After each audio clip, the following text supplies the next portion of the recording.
यहाँ पर देखो जो आपको टेबल गिवन है उसमें जो क्लास इंटरवल्स हैं उसमें क्या गड़बड़ आप लोगों को लग रही है?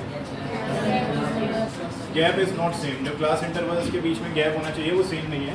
यहाँ पर कितना गैप है? 1 से 4, 4 to 6, 6 to 8, 8 to 12, 12 to 28। तो इस क्वेश्चन को पहचान लोगे। इस क्वेश्चन में क्या होता है, क्लास इंटरवल्स के बीच का जो गैप है, जो विड्थ है, वो सेम नहीं है। तो यहाँ पर आपको एक नया कॉलम बनाना पड़ता है, विड्थ ऑफ। अब आपस में कोई बात करता दिखेगा तो मैं घर भेज दूँगा उसको, इसलिए यहाँ फोकस करके समझना। सबसे पहले ये समझो कि ये जो आपको क्लास इंटरवल्स दिए हैं नंबर ऑफ लेटर्स वाला, इस ग्रुप को बोलते ही क्लास इंटरवल्स हैं। तो अपनी नॉलेज के लिए यहाँ पर हम लिख देते हैं कि ये क्लास इंटरवल्स हैं, ओके। और कितने कितने नंबर्स उनके रिपीट हो रहे हैं वो क्या कहलाती थी? फ्रीक्वेंसी कहलाती है, राइट।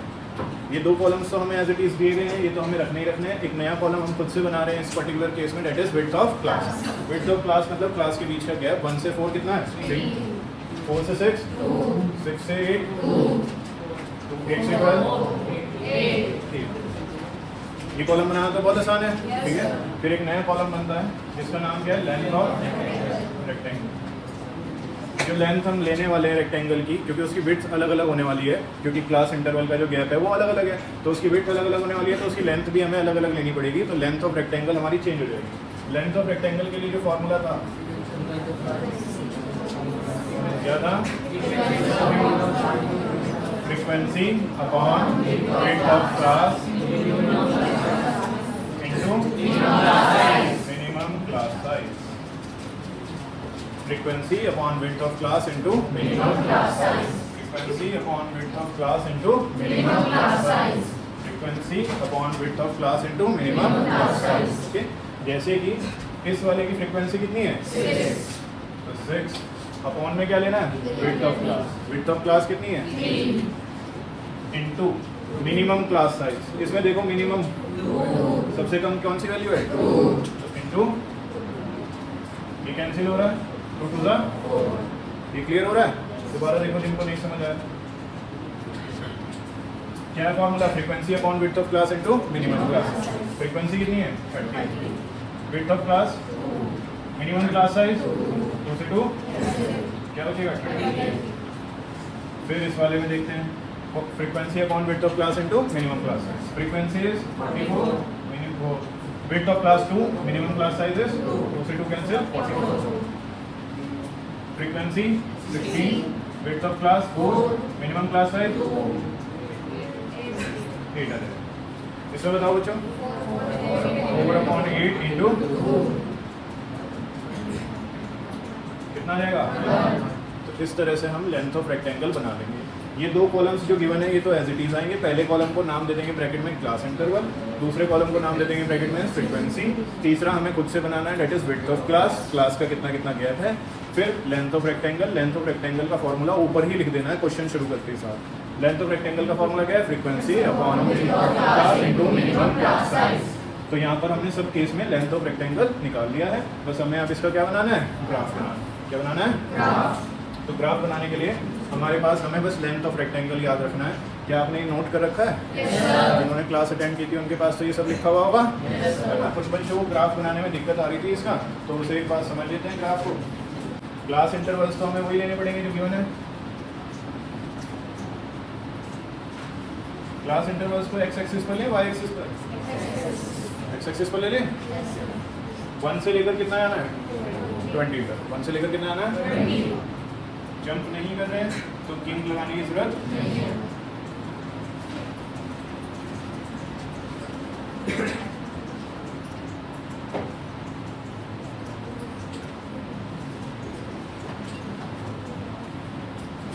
वाई एक्सिस पर कितना जाना है? लेंथ ऑफ रेक्टेंगल मैक्सिमम कितनी आ रही है? 44 आ रही है। और मिनिमम 1 भी आ रही है। yes, तो मिनिमम 1 है और मैक्सिमम कितनी है? 44। अगर 1 का गैप लेंगे तो 44 तक जाना पड़ेगा। इतना तो हमारे पास ग्राफ नहीं होगा। 2 का गैप लेंगे तो 22 जाना पड़ेगा, वो भी ज़्यादा हो रहा है। 3 का लेंगे तो कितना जाना पड़ेगा? 15 तो जाना पड़ेगा, वो भी थोड़ा ज़्यादा हो रहा है। 4 का गैप लेकर चलें? yes, 4 में भी कम से कम 11 जाना पड़ेगा, ज़्यादा तो वो भी है। 5 का ले लूँ? yes, चलो जब अश्विनी इतने प्यार से कह रहा है तो 4 4 का लेंगे, ठीक है। यकीन 4 8 12 16 20 24 28 32 36 40 44 40, ओके। अब इस ग्राफ को आपको शुरू कहाँ से करना है? 1 से हो रहा है नहीं, 1 से 4, तो 1 से 4 तक कितना है लेंथ ऑफ रेक्टेंगल? 4 है। नोटबुक में देखते जाओ और बताते जाओ 1 से 4 कितना है? 4। तो 1 से 4 तक 4 जाना है, तो 1 से 4 तक 4 चले गए। इस केस में विड्थ ऑफ रेक्टेंगल चेंज हो जाती है, इसलिए लेंथ ऑफ रेक्टेंगल को भी हमने चेंज किया। 4 से 6 कितना है? 30। 4 से 6 30, 30 28 और 32 के बीच में आ रहा होगा, ये आ गए। 6 से 8 कितना जाना है? 44। 6 से 8 44 जाना है, ये रहा 44, ये आ गए 6 से 8। देन 8 से 12 8, तो 8 से 12 हमें जाना है 8, ये आ गया 8 से 12 8। देन 12 से सीधा 20 जाना है, कितना? 1, तो 1 लगभग यहाँ होगा अंदाजे से, है तो ये हिस्टोग्राम ही। क्वेश्चन में देखो हिस्टोग्राम लिखा होगा बनाने के लिए, हिस्टोग्राम लिखा है तो ये हिस्टोग्राम ही। बस जो नॉर्मल हिस्टोग्राम होता है उसमें जो विड्थ ऑफ रेक्टेंगल है वो सेम रहती है, एक एक ब्लॉक की रहती है। इस केस में विड्थ ऑफ रेक्टेंगल चेंज हो रही है क्योंकि विड्थ ऑफ क्लास अलग अलग है, इसलिए हमने लेंथ ऑफ रेक्टेंगल को भी चेंज किया है फॉर्मूला लगाकर। फॉर्मूला क्या था? एक बार बोलना सब लोग साथ में, एक बार दोबारा। कोई दिक्कत तो नहीं है फॉर्मूले में? फॉर्मूला लगा के लेंथ ऑफ रेक्टेंगल बनाना आ गया, ग्राफ बनाना आ गया। कुछ बच्चे कह रहे थे ग्राफ बनाने में इसमें लास्ट क्वेश्चन में दिक्कत हो रही है, क्या क्लियर हो रहा है अब? अब बताओ ये किस किस को पूरी तरह से क्लियर है?